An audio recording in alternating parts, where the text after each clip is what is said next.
Hi, I'm Celeste Bradley, and I write historical romance for St. Martin's Press.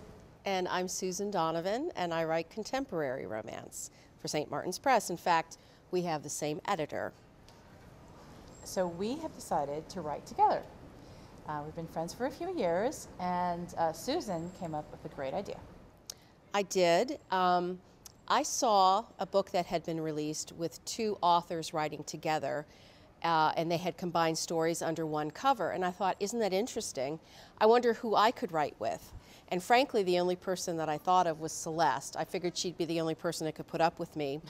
And Celeste, since she writes historical and I write contemporary, I knew that would be kind of a bit of a push. But we talked about it, and it turned out that we had an idea, and it went very smoothly when we started to plan what we wanted to write together. We started to think, okay, we'll work in two different time periods. And how can we write? How can two women influence each other's lives in two different time periods? So with Susan's character being a contemporary character, and my character is a 1800s courtesan.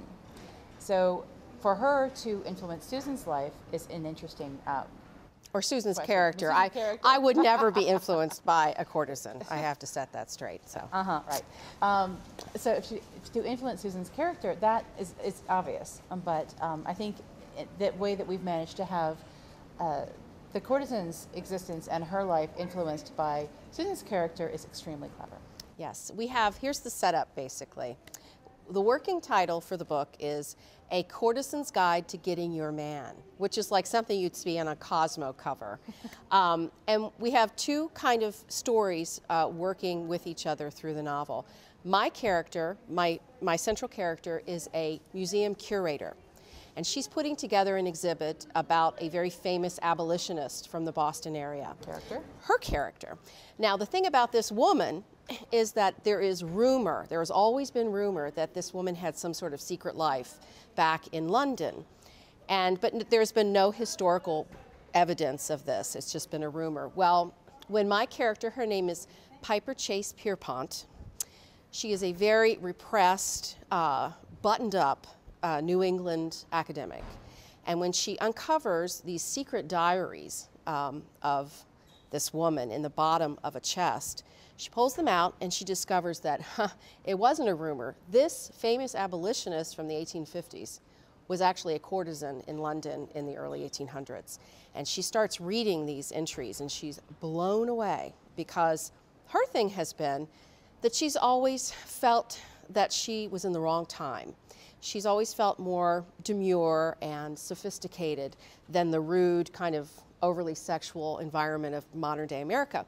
But then she reads these diaries and she's like, okay, this woman led an incredibly wild life 200 years ago, and she suddenly feels embarrassed that she's had such a blah existence. It's not the times, it's her. It's right. That has nothing to do with the times. It's her. So my character is Ophelia Harrington, and Ophelia has had her life arranged for her, and she's not satisfied with that arrangement, and so she refuses to marry the man she's been engaged to, and decides to ruin herself with a vengeance, and becomes a courtesan. And in order to become a courtesan, she contacts a currently very famous and notorious courtesan named the Swan. And the Swan sets her up with instruction from a masked man known only as Sir. The hottest romance hero I think I've ever... We love Sir. Oh my gosh, yeah.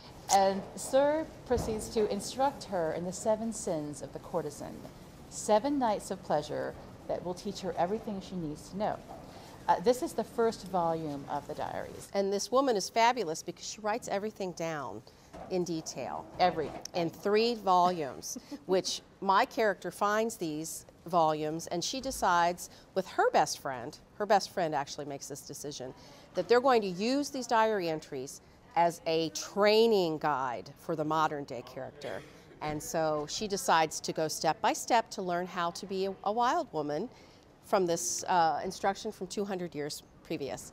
And she decides she's going to use all this information to capture the one man in her life she has always longed for, but just quite didn't know how to seduce. So in the end, which we're not going to give away. No, there's way too much we wouldn't want to give away. Although my character Ophelia does experience a wide range of men and experiences and wild living, there is definitely a committed love in her future.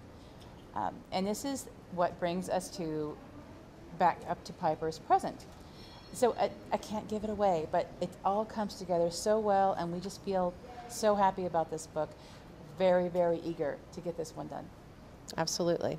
And I have to say that our editor read this proposal, and she was blown away by it. She didn't, when we told her what we wanted to do, she said, okay, you know, she's going to let us try. But then she read it and she absolutely loved it. And we really do think that it's never been done in romance, and it's something totally new. And hopefully, if everything goes well, we have a second book waiting to go that would feature the Swan, the mentor character from the first time period, and the best friend from the modern day period. And I think that my favorite thing about these books is the way that we're going to transition and bring both stories flowing in and out of the same story. So you're not going to read one story and then read the other story. You're going to read them both at the same time, and they're going to live their lives parallel in two different times. And you'll see how these two women, though they live in completely different times, they still struggle with the same thing, how to maintain their independence as women while experiencing a consuming love. And it's something that, well, we all wish we struggled with. Really intellectual, but it is going to be smoking hot. Smoking hot. I am really, really excited. I'm going to break all my own rules. I'm going to stretch all my boundaries. I do steamy, I do sexy. I've never done quite this smoking hot, so looking forward to that. I'm embarrassed just sitting next to her, frankly. Yeah, she's going to have to read my segments with the fan. Yeah. Well, it's interesting because all of my characters' experiences and her decisions about how she's going to go forward with her life, they all depend on Celeste's character, because she looks at everything this woman has done and said, okay, I'm going to do that, I'm going to do that. So Celeste is pretty much, she's leading the train on this one, and I'm going along for the ride. No, I know I have to write the other half of the book. I realize that. Don't leave it all on me.